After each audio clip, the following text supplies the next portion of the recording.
of the Bible. Excuse me. The book of Revelation. Revelation of Jesus Christ, given to John, to give to his churches.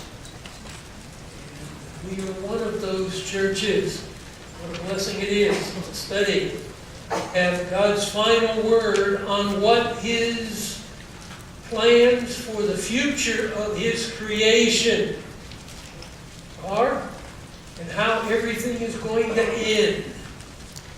We do live in a world that seems to be characterized by uncertainty. As we study prophetic matters, we realize there is no uncertainty.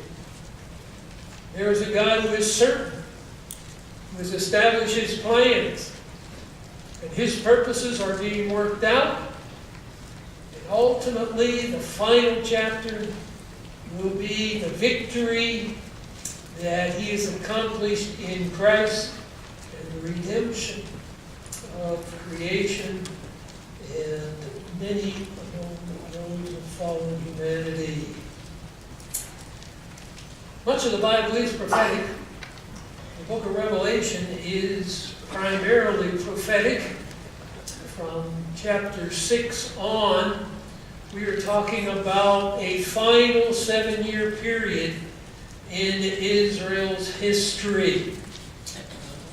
If you put up the 70 weeks chart again, I know many of you have this memorized, but this is the framework we're working on. I'll come back to the book of Daniel, if you would, chapter 9. Because we're moving into material that is very closely connected to Daniel's prophecies. We'll get back to Daniel perhaps later, so you might leave a marker. The framework for God's program with the nation Israel. Important. Much of the confusion on the book of Revelation comes from a failure to understand the distinctions God makes when he's unfolding truth about the future. Daniel 9:24 said, 70 weeks have been decreed for your people. Daniel's people are the Jews. Your holy city. Remember that? That's Jerusalem. He's going to use that name for Jerusalem in our section in Revelation 11. Your holy city. It's the city that God had set apart for himself as the capital of the nation that he had set apart for himself. 6 things will be accomplished within this 77-year period. It's called 77s. It's not a week of years. It's a week of years, not a week of days. 70 times 7, 490 years. And by that time, God will have accomplished 6 things for the nation Israel and the city of Jerusalem. He'll have finished the transgression, make an end of sin, make atonement for iniquity, bring in everlasting righteousness, seal up vision and prophecy, and anoint the most holy place.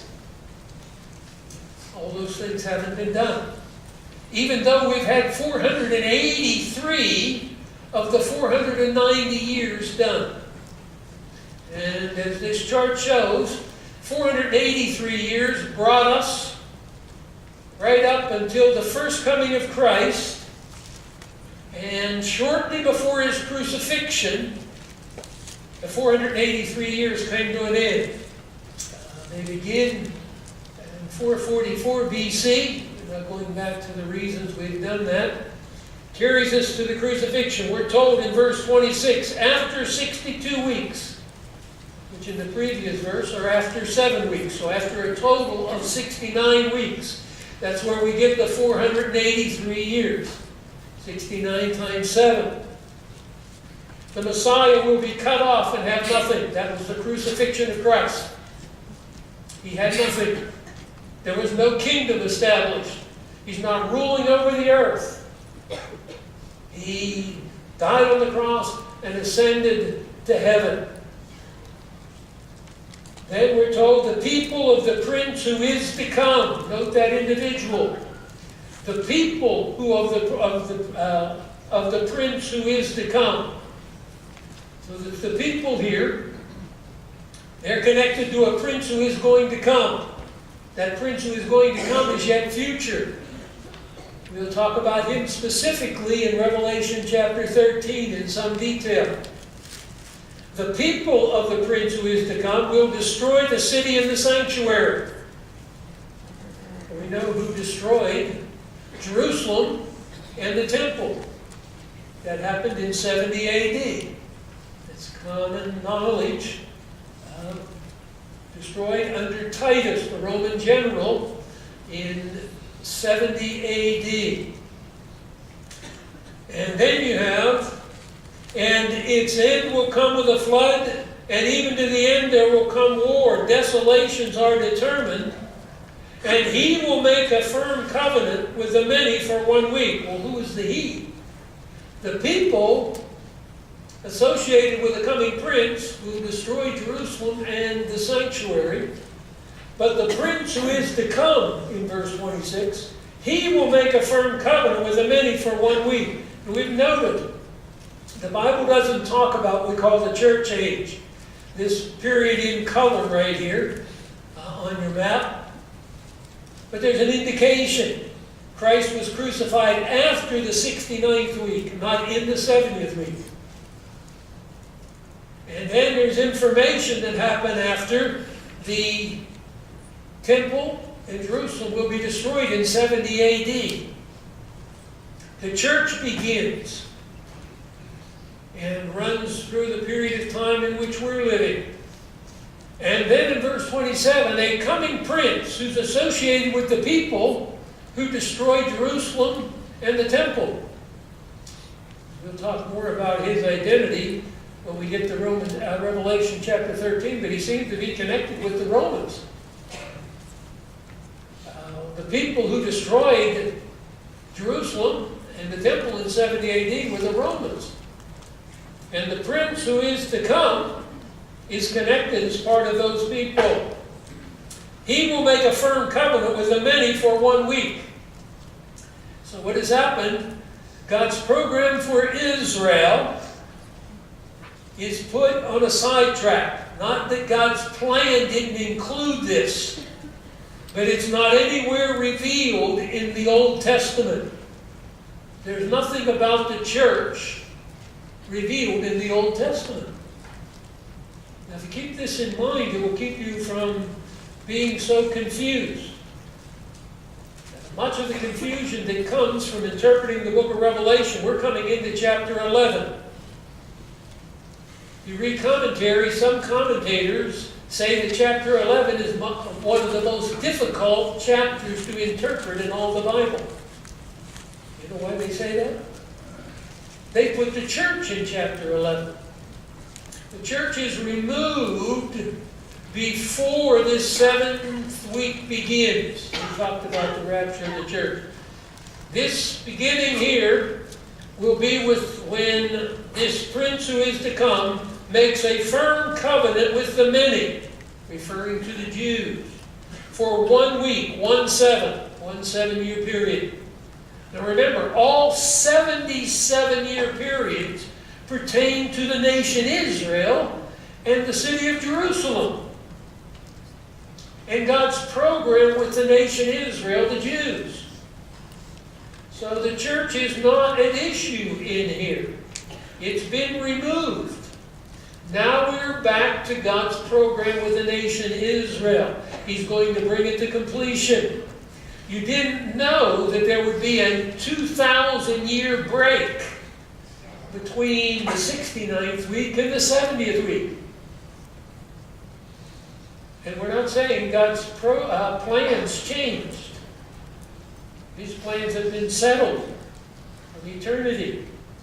But his revelation of what he would be doing was not made known. In fact, the Apostle Paul said the truth concerning the church wasn't clearly made known until God revealed it to him.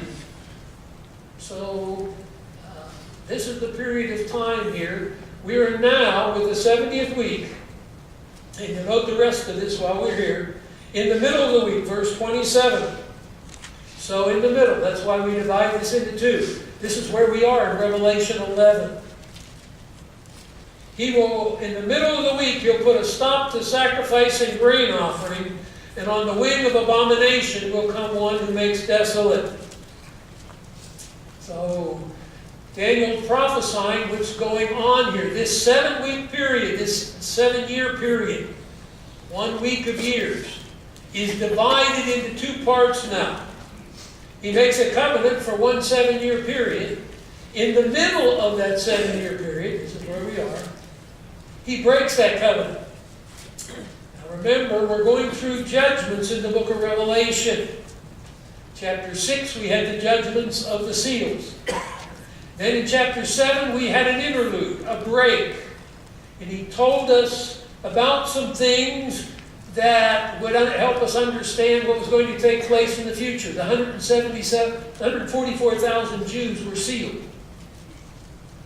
We can understand why, because when the judgments resume in chapters 8 and 9, under one of the judgments, God tells the angel that judgment is not to affect any of those who were sealed. So you can understand why we had that interlude in chapter 7 of Revelation, because one of the reasons was God was going to seal 144,000 Jews to protect them from coming judgments and death and destruction in those judgments. Then in chapter 8, we picked up with the Trumpet Judgments. The Trumpet Judgments covered chapters 8 and 9. Then we had another interlude or break. And this is a long one. It will cover chapter 10, chapter 11, chapter 12, chapter 13, chapter 14 of the book of Revelation. Then chapter 15 will be an introduction to the final series of judgments, the bowls. All right, why don't you put up chart 1 if you would. Chart 1 is just an elaboration or a bigger picture of this 7-year period. I think I took this chart from the book Charts on Prophecy by Wayne House and Randall Price, which is very worthwhile for helping you. They have abundance of material organized and categorized there. I picked this because they're right. It's the way I see it. We don't always know for sure exactly where we are as we move through. But I take it the flow and unfolding of the book of Revelation is the key. So, after the 6th trumpet and before the 7th trumpet, which will be the bowls, we have this break that brings us to the middle. And we know we're in the middle because we've noted several times we're told that the events in these chapters, I'm calling an interlude, chapters 10 through 14, there are 42 months, 1,260 days till the end. So that would be the last 3.5 years. So this is where we are. When the 7th trumpet is sounded and the judgments come out, it will be the 7 bowls. But there are a number of things going on you wouldn't learn about if we just continue to talk about the judgments. We're getting specific information now that will help us to more clearly understand all that is taking place during this 7 years, last half of the 7 years. And then we'll get to the return of Christ in chapter 19, Armageddon. Then we will move into the kingdom, the first phase of which is 1,000 years. And move into the eternal phase of the kingdom. So, this is the unfolding. This doesn't, incidentally, show how they come out. This tells where they are. The 7 seals, the 7 trumpets. But remember, the 7th seal includes everything now through chapter 22, verse 5. Because there was only a 7-sealed scroll in heaven, opened up, chapter 5 of Revelation. And it includes everything, including the coming kingdom that is a result of the redemptive work of Christ. So this chart just is showing basically where these judgments occur. But remember, out of the 7th seal come the 7 trumpets. Out of the 7th trumpet come the 7 bowls. And everything from here on comes out of that 7th seal. But this shows you basically where these judgments are taking place. Okay, You can leave the charts off for a moment. I want to talk to you about the temple. Leave a marker in Daniel. Come back to Revelation chapter 11. Let me read the first two verses. If we go quickly, we can get these both verses in. Then there was given me a measuring rod like a staff. This is John now. Remember chapter 10. There is a holding of judgments while we are given information we need to understand about coming events. John was given a little book, and he was told to eat the book. And the book in verse 10 and verse 9 and verse 10 of chapter 10, it was sweet in his mouth and bitter in his stomach. And what we're told is, verse 11, John is told, you must prophesy again concerning many peoples, nations, tongues, and kings. So the devouring this book is taking in the message God is giving him, that he is going to prophesy, give out. And it will be both sweet, because it's going to talk about God's mercy, even in judgment, and the ultimate redemption of God's creation. It is going to be bitter, because there are terrible times coming for the world. And particularly now, as we're going to talk about here, for the nation Israel.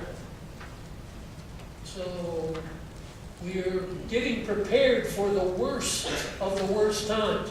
Keep in mind, we have already seen half of the earth's population killed by the time we get to the middle here. So we're talking 3.5 billion people on the basis of the present population. Hard to grasp that. And yet there are things going on in the world that are rather normal. That makes me think that some of these judgments are particularly focused on areas of the world. I don't know. For example, read the first two verses of chapter 2, because John now, here we have what he has to prophesy in continuing his ministry. There was given to me a measuring rod like a staff. Someone said, get up and measure the temple of God and the altar and those who worship in it. Leave out the court which is outside the temple. Do not measure it, for it has been given to the nations. They will tread underfoot the holy city for 42 months. There's some information here. Measure the temple. Well, we were in the middle of that last 7-year period. And there's a temple in existence. Let's talk about the temple. The Bible talks about a series of temples. Remember, we start with the tabernacle in the book of Exodus after Israel came out of Egypt. And God gave Moses a pattern from heaven upon which to construct the tabernacle. The tabernacle was a temporary structure. It could be folded up, carried about as Israel journeyed. But the layout is basically the same. It's a pattern after heaven. Then when Solomon comes on, remember David wanted to build a temple, and God said, no, you can't be the builder. But your son Solomon can build it. So in 960 BC, Solomon built the temple and dedicated it. So we have the first temple. That temple is basically going to function until 586 BC, when in the third invasion of the Babylonians under Nebuchadnezzar, the temple is destroyed. So we had the Solomon's temple. That's the first temple. Permanent structure. Then, so there's no temple for a number of years. Then Zerubbabel. Remember Ezra and Nehemiah, those books dealing with the rebuilding of the temple and the rebuilding of Jerusalem. In 516 BC, Zerubbabel, under his leadership, the temple is rebuilt. Now, it's not like Solomon's temple. Wrote down something from Solomon's temple. I'll show you a picture in a minute. There were 270 tons of gold in Solomon's temple. Those figures are given us in connection with the building of Solomon's temple in Kings. 270 tons of gold. Now, we measure gold by the ounce. You think of what we have here in 270 tons of gold. There were 575 tons of silver in Solomon's temple. There's so much silver, remember the Old Testament says, silver wasn't considered that valuable in Solomon's day. He had acquired, David, remember, stored up things in preparation for Solomon building the temple. And then under God's blessing, Solomon became fabulously wealthy. So it was a tremendous structure. When Zerubbabel rebuilds the temple, he didn't have near the resources. He comes back under the permission of the Persians. And he built the temple, but some of the people who remembered Solomon's temple cried. I mean, it's not nearly the splendor. But there is a second temple. So that's the second temple. Now later, Herod will remodel that temple. But when you read commentaries and you read writings about this, they talk about Second Temple Judaism. It's really talking about the temple from 516 under Zerubbabel all the way down to 70 AD, when it's destroyed by the Romans. But I always keep in my mind that when Herod the Great comes on the scene and is given the oversight of Palestine and that whole region by the Romans, he wants to modify the temple. In fact, Herod wanted to take it all down. It still existed from Zerubbabel, but it had gone through deterioration. And he wanted to do something magnificent. He wanted to take all the stones down and start over, but the Jews didn't trust him. Because Herod wasn't even a Jew. So he modifies the temple. He doubled the size of the Temple Mount, so it would be a larger area. But then he builds this magnificent area and rebuilds the temple. So that's still part of the Second Temple because he's really just remodeling it. So like if you remodel a house, you still have the same house. It's just a remodel. But you go back, sometimes you read and think, well, I thought Herod's temple was the third temple. Well, it's really just a remodeling of the second temple under Zerubbabel. So that second temple goes from 516 to 70 AD when the Romans finally deal with it. In fact, the temple was so spectacular, it was the largest temple in the world at this time. And Herod had done such a job in building it. Even when the Romans come under Titus, Titus doesn't want to destroy it. What Herod did was he built this temple, and he wanted to make it magnificent because the Romans liked showplaces. They showed the might, the power, the splendor of their empire. So he's building this, and it will also please the Jews, and that's good because he has to keep the Jews in line or the Romans don't need him. So he has two purposes here. So he builds this showcase, and when Titus comes in 70 AD, 66 to 70 AD, he doesn't even want to destroy it. But the Jews have entrenched themselves in the temple, and they won't give in. So finally in 70 AD, he says, we're done with this. Set it on fire and destroy it. And then they go in, and that's when they even push down the stones. Jesus said one stone will be left upon another as they looked at Herod's temple. That's 70 AD. Now, John's writing in 95 AD. And here you have in the prophetic vision, in chapter 11 of Revelation, verse 1, go and measure the temple. The temple hasn't existed for 25 years in John's day. So obviously he can't be talking about a present temple. who don't take the Bible literally, prophecy literally, Reformed theologians, covenant theologians, they say, well, must be talking about the church and everything's spiritualized. The church is the temple and you're measuring God's people, and no wonder they say this is a difficult chapter to understand. Once you move into fantasy, it doesn't. It's a prophetic scripture. Remember, John has to prophesy about the future. Here's what God is going to do in the future. So we know when we get to the middle of that 7-year period, the temple will have been rebuilt. It's yet future. What the Bible talks about are events that happen in the middle of that tribulation. So John's going to get up and measure the temple of God and the altar and those who worship in it. We'll look more at that in a moment. And the outer portion of that area, we'll put up a map of that. They'll tread underfoot, the end of verse 2, the city for 42 months. We're talking about the last half of the 7-year period. 42 months. So there's going to be a temple built. Come back to Daniel chapter 9. Left a mark there. You can get there quickly.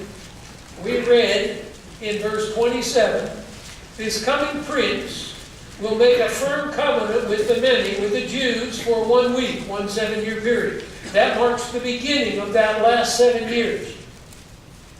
That will be concluded with the return of Christ to earth in Revelation 19. No, in the middle of the week, the 7-year period. So that's where we're talking about. We're in the middle of that 7-year period. 42 months till the end. He will put a stop to sacrifice and grain offering. What's that mean? It means the temple has been rebuilt and is in operation. The Jews don't have sacrifices going on today. You know, the strict Jews don't even allow Jews to go up and walk on the Temple Mount because it's such a sacred area, they don't know exactly where the temple was situated, and you might walk on holy ground. And if you're not a priest, you weren't allowed into the temple area there. So there's still that recognition of it. There's sacrifice and offering going on. When is the temple rebuilt? Well, we moved along in my lifetime because it was in 1948. Jews finally could be back in the land and be recognized little by little. Will the temple be rebuilt before that 7-year period? I doubt it, but it wouldn't change anything. Because all the Bible says is by the middle it's operating, but its operations are going to put to an end. A reasonable explanation is this leader of the Western world, this prince who is to come, and we'll see him in detail in Revelation chapter 13, he signs an agreement with Israel as the leader of the Western world, the revived Roman Empire. Perhaps under that agreement, which brings peace to the nation Israel, they are enabled to rebuild their temple. And they're functioning. I've shared with you, pulled it out of my file, an article from Time magazine in 1989. So this goes back a ways, almost 30 years. From Time magazine, so it's not particularly a religious or spiritual publication, it's just a news magazine. Time for a new temple. Traditionalist Jews hope to rebuild their sacred edifice, but a mosque and centuries of enmity stand in the way. But they talk about the plans that are being made in the Institute in Jerusalem that is making all the items and articles that would be necessary for use in a rebuilt temple. For example, I'll just read you one They've already, this is 1989, reconstructed 38 of the ritual implements that will be required when temple sacrifices are restored. They have 65 items they'll be working on as the money comes in. And they're doing things in addition to, like the trumpets that are necessary and all that. They're preparing vestments for the priest in waiting. According to Scripture, the clothing must be painstakingly made with flax, spun by hand into 6-stranded threads. And so they have pictures of items that have already been made. It is saying the idea and the thought doesn't go away. I mean, think about it. The temple was destroyed in 70 A.D. And here we are, 2,000 years later, people talking about God's going to rebuild it. And the Scripture says when you get down to that last 7-year period before Christ returns, the temple will be rebuilt. I'm not saying it's going to be rebuilt in my lifetime. We're running out of time if that's the case. But it will be rebuilt. And the sacrifices will be reoffered. And this Prince who is to come will be viewed as something of a Savior for the nation Israel. But in the middle, it will, sacrifice will be ended. You'll note at the end of verse 27, on the wing of abominations will come one who makes desolate. Abomination is something detestable, that defiles, that makes something desolate. When you defile the temple, it's unusable. So this is the person coming. That coming person. Come over to chapter 12 of Daniel. And we're in the middle. Chapter 12 opens up by talking about Michael the Brazen, the chief prince of Israel, standing at a time of distress. And we'll see Michael doing this in chapter 12 of Revelation. So we get more details you can see as we move through this section. Come down to verse 11.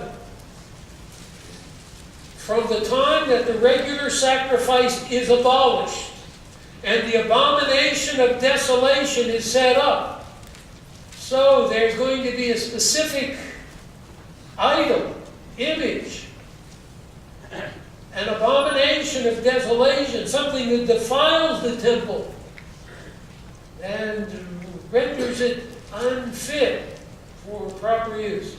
There will be 1,290 days.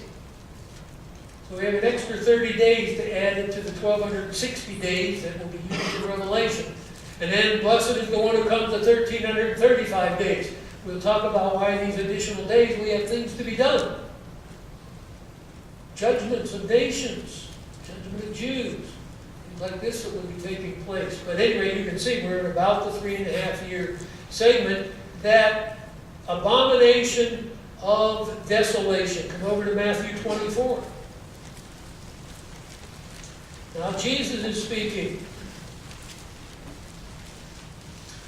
Well, it's called the Olivet Discourse because he gives it on the Mount of Olives.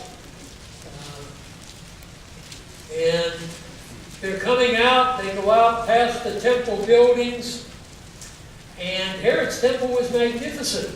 I mean, how do they, still amazing that he could have these stones cut out of the limestone, weighing 20 tons, transport them here and use them in the foundations and the construction. He was a master builder. Just an aside, he's building this temple in Jerusalem for the Jews. But Herod was not a worshiper of the God of Israel. At the same time he's building the temple in Jerusalem, he's building a temple in Caesarea to the goddess Roma. So he's just building things that keep everybody happy in his kingdom. Well, I get the idea, well, boy, Herod must have been a rather, intensely religious man. No, he just liked to build buildings that were spectacular And he had an ulterior motive, keep everybody happy. I build a temple for the Jews. I build a temple for the worshippers of this goddess. And the Romans think I'm great because I'm showcasing the magnificence of their empire, and at the same time keeping all the people in my area happy, pacified. So we come to Matthew 24. He's walking out past the temple with his disciples, and they want to point out the temple buildings. Isn't this magnificent what Herod's done? And that's when Jesus said, verse 2, do you not see all these things? I say to you, not one stone here will be left upon another, which is not thrown down. And some of you have traveled to Israel and to Temple Mount and that region, and you can see some of the stones that were pushed over in the days of Titus in 70 A.D. And lay there in ruins. He's sitting on the Mount of Olives, which across the valley there, from the city. You could look down on the Temple Mount. And they want to go. When will these things happen? What will be the sign of your coming in the end of the age? So they've got pieces, they just don't know. And when he's crucified, they just all scatter. And then in Acts chapter 1, they're still not clear. We're going to have the kingdom now. But here, what's going on? All this is going to be destroyed, and you're going to leave. When will you come again? What will be? So, he tells them, and what you have down through verse 14 is an overview of the 7 years that we're talking about, the 70th week of Daniel. And he breaks it into 2 halves. If you're talking about some of the judgments that will come, he says in verse 8, these are merely the beginning of birth pangs. Then they will deliver you to tribulation. We've come to the middle. Talking about you Jews. They will kill you. You'll be hated by all nations because of my name. So then you get an overview of the last 3.5 years. Then verse 15, he picks up and goes back to verse 9. So I give you an overview.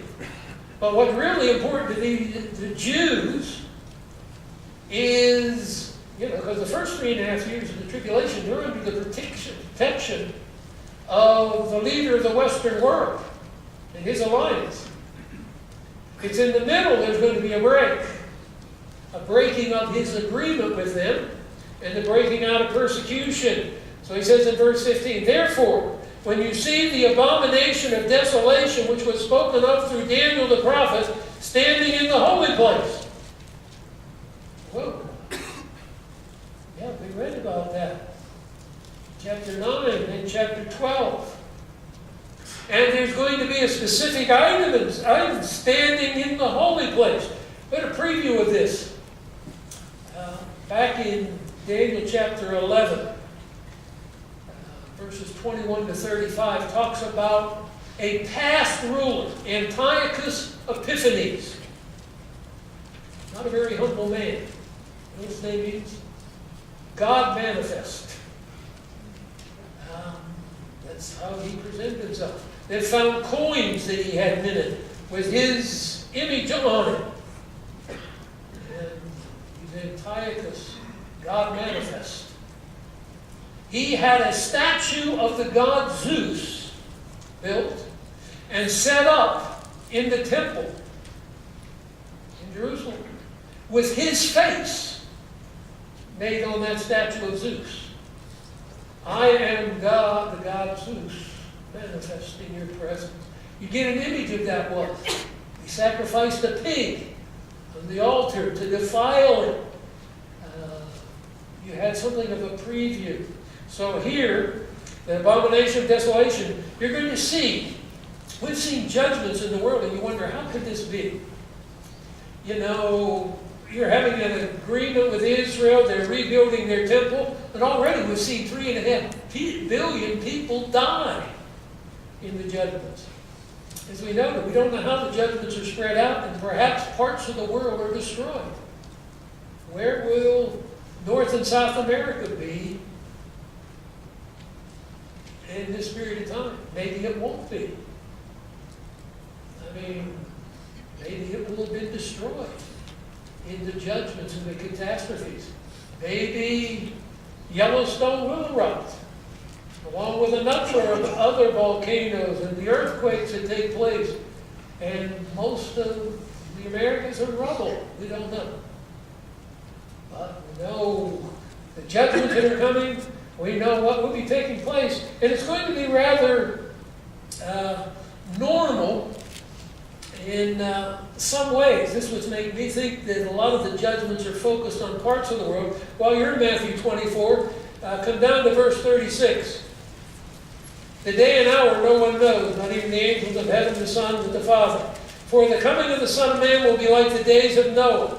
For as in those days before the flood they were eating and drinking, marrying, giving in marriage, until the day that Noah entered the ark. They did not understand until the flood came and swept them away. It says people are going to be going on with life, with all the judgments going on in the world, oblivious. And the coming of Christ in Revelation 19 and Armageddon will catch them totally by surprise. They say, I don't know how that'll all going to, but that's what's going to be taking place.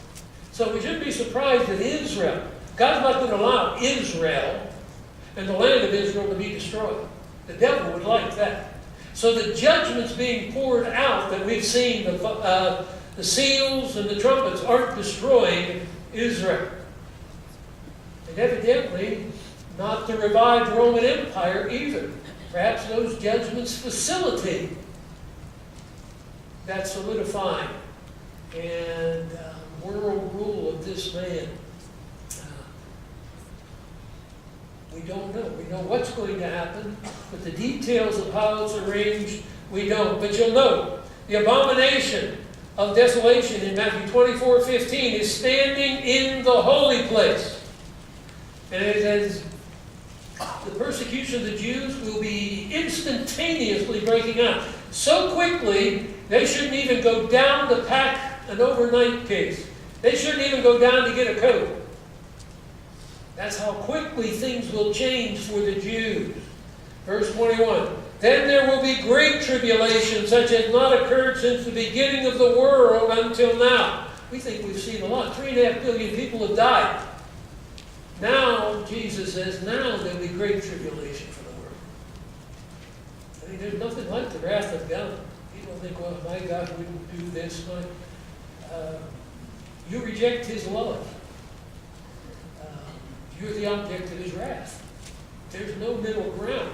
Jesus said, he who was not with me is against me. Verse 22, if those days were not cut short after 7 years, after the last 3.5 years of those 7 years, there wouldn't be a person alive on the face of the earth. So it's getting bad. So this is where we are. We're at that middle point. The tribulation, in the middle, the temple has already been on operation. It's built. This coming prince will be able to set up an image, as we'll see in Revelation 13, in the very holy place. And declaring himself as God. And the worship of the world, as Revelation 13 will make clear, must be directed toward him. And his goal is to destroy the Jews. Come over to 2 Thessalonians chapter 2.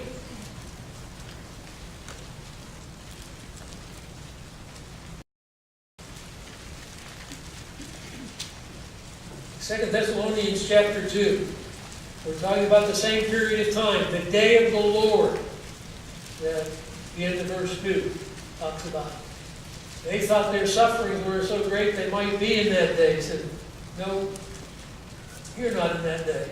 He tells some things will have to happen. And it will not happen, verse 3, unless the apostasy or departure comes first. And the man of lawlessness is revealed, the son of destruction.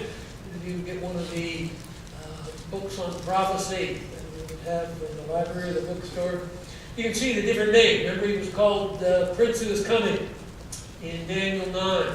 Here he's called the man of lawlessness, the son of destruction. All names are the same one. He's the beast out of the sea in Revelation 13.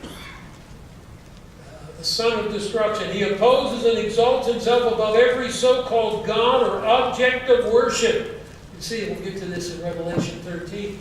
He has to be worshipped. I am God. He takes his seat in the temple of God, displaying himself as being God. Another indication, what? The temple has been rebuilt. And so we're at the middle again. Because Jesus said, when the abomination of desolation is set up, Daniel said, 1,290 days. When we see the abomination of desolation, he'll reign. Down to verse 8, the lawless one will be revealed, whom the Lord will slay with the breath of his mouth. So this man will reign in sovereign power, like the world has never seen. He will be brought to his end in Revelation 19 with the return of Christ. This is where the world's going. We're not worried about it. It's not going to be, the world's not going to be destroyed by something from outer space crashing into the earth or the environment going. It's all under God's sovereign control. We believers can explain where we are, what these days are, where the world is going. We don't get caught up in the endless, empty pursuits of the world. You can't rescue the planet. Again, as I said, I'm not against, glad we have clean water and all of that, but you're not going to rescue the planet. Scientists have fears for the future of the planet. If we don't do this, it will destroy itself. And it will be destroyed, but God will do it. So we have the temple rebuilt, the temple rebuilt, the temple rebuilt. Come back to Revelation chapter 11. So John's given a measuring rod. This is then prophetic. Future temple. He's going to measure it. Not to give us the measurements. Because he's told in verse 1, get up and measure the temple of God, the altar, and those who worship in it. All right. Let me get my pictures here. Let's do slide 2. This is just a picture of what the temple was like. This is Solomon's temple. I told you all the gold and that. You can see it reflected. This is a cutaway. Obviously, there would have been, you see a pillar here. There's a pillar here. It's cut away so you can see the inside of the temple. There's a little portico, porch kind of thing here. I mentioned that because you're going to see the 2 pillars in the next slide. This is what they did. They held up a little covering here. You come into the holy place. There's the altar of incense. Then you go into the Holy of Holies where the curtain was, behind which was the Ark of the Covenant, where the presence of God was manifest in Israel. So the temple's going to be rebuilt. This is Solomon's temple, gives you an idea. Here's the altar that he's going to measure. The altar of sacrifice. We have the altar of incense in here. When he measures, he includes this altar because this is where the Jewish worshipers would come. And you'll note in Revelation chapter 11, verse 1, he measures the temple of God, the altar, and those who worship in it. And here's where they would bring their sacrifice. The priest would bring it up to be offered. The laver here for water for cleansing was the smaller lavers that could move around and provide for cleansing in areas. So this would be the picture of the temple. Look at slide 3. This is just a flat view of it. And John Jolie helped us out because I just gave him a few black and white lines. Gave it to Jeff and he looked at John. But John put colors in it. I just love what they can do. Put it up here and use it. This is the bronze altar, the brazen altar was pictured here. Here's these 2 pillars I mentioned. It doesn't show the cover that came out here. But then you have the holy place, the Holy of Holies. Here's the altar of incense. We've seen that in heaven. Remember, this earthly temple is modeled after heaven. So we had the altar of incense in heaven before the throne of God there, as you have it here, before the presence of God in the Holy of Holies. This is all measured by John. That's what he's talking about, measuring. And the people would be the Jews in here. Go to the next slide, if you would. Number 4. You don't need to be able to read this stuff, because I can't read it. But this is the picture. This is the temple that would have been in existence until the Romans destroyed it. This is Herod's Temple Mount. He more than doubled the size of the area.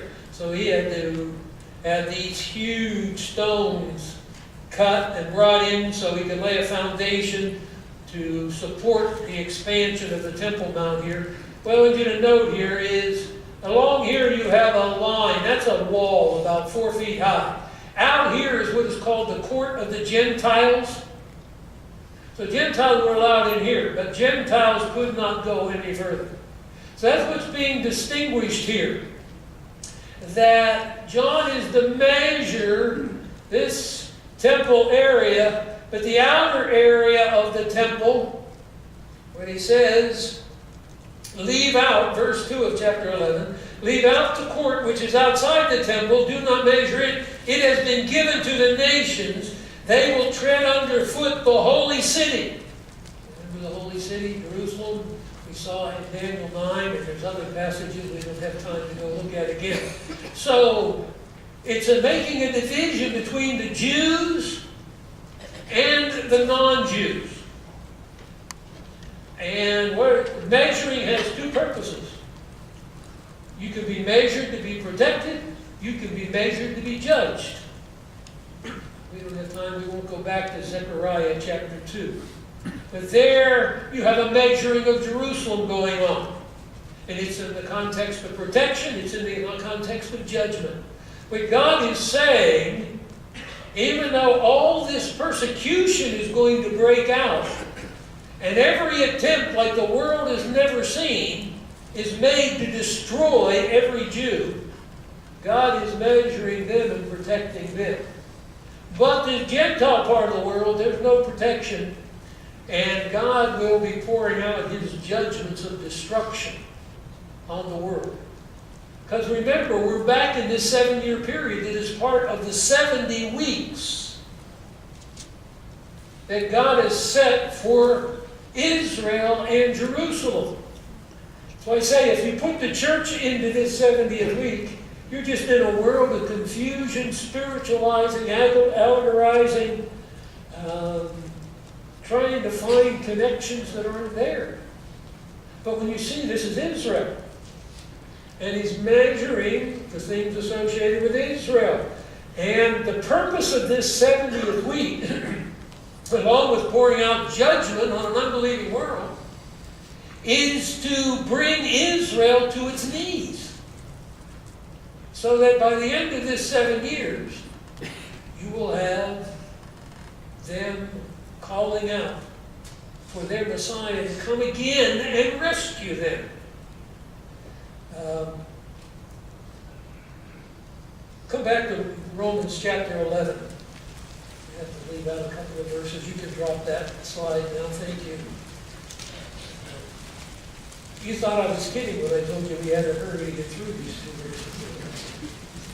No, you didn't think I was kidding. Revelation 11.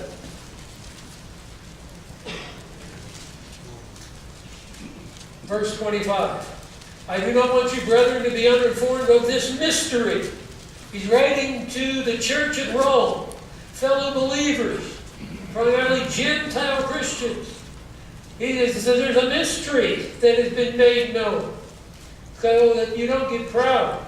A partial hardening has happened to Israel until the fullness of the Gentiles has come in. When we look at that church age, this is the age, the fullness of the Gentiles. God is saving primarily Gentiles. His focus in the world, in salvation, focuses in the church and among Gentiles. Doesn't mean a Jew can't be saved, but primarily the church is comprised like us. There may be a few Jews here, but primarily were Gentiles. When you get to the 7-year tribulation, things change. God is back in his focus of salvation, dealing with Israel. That's why Gentiles will think, well, I'll just wait and I'll trust the Lord then. There'll be Gentiles saved. But remember, he's going to send a deluding influence so that people believe a lie. You don't want to miss this day of salvation. This day when God is offering in a special way his salvation to Gentiles. Just like the Jews under the judgment of God now are experiencing a hardening. But it's a partial hardening. But when he's done with the fullness of the Gentiles, we ever enter that last 7-year period, his purpose is to bring about the salvation of the nation Israel. So you read verse 26, and so all Israel will be saved. Just as it is written, the deliverer will come from Zion. He will remove ungodliness from Jacob. This is my covenant with them when I take away their sins. From the standpoint of the Gospels, they're enemies for your sake. Right now, God is not dealing with the Jews. And we Gentiles benefit. He has set them aside. And now we have the privilege of being the focus of his saving work. But, from the standpoint of God's election, they are the called nation. To be loved for the sake of the fathers, and the gifts and the calling of God are irrevocable. So keep in mind where we're going with all this. God is pouring out his wrath on an unbelieving world. A Gentile world that has passed their opportunity by and large for salvation. Don't take that to mean not every, no Gentiles will be saved, because they will. We'll see that when we get further along in Revelation. But just like today, there are Jews saved. But they are a very small minority. It's a day of salvation. So we need to be diligent about sharing the gospel, encouraging people to believe. But then God will begin to unfold his work with Israel. And it takes 7 years. The first 3.5 years are pretty good for Israel. The last 3.5 years, like Israel has never seen. And the devil makes every attempt, as we'll see in chapter 12 of Revelation, to destroy every Jew. I think of Hitler, something I saw a rerun on the History Channel. He's bunkered down. Germany's destroyed. And he's sending out messages, we have to destroy the Jews. What is wrong with you? You're within days of you killing yourself. And you're worried about the Jews. There's no rationale. But God will intervene in Revelation 19. So the temple will be rebuilt. When? I don't know. It will be rebuilt in that 7-year period. And God's purposes continue to work. It's all under control. Thank you, Lord, for the riches of your word. Thank you for the clarity you've given. How blessed we are. You have multiple copies of your very words. To study it, to reflect upon it, think about it, give it careful consideration. Lord, I pray for any who are here who have yet to respond to the offer of your grace. They have not considered the danger, the hopelessness of their situation. And they consider carefully the privilege given to them to turn from their sin and place their faith in Christ. For those of us who have, Lord, may we not forget these truths. May we be faithful to you, testimonies for you, wherever we are, whatever we do. We pray in Christ's name. Amen. Thank you.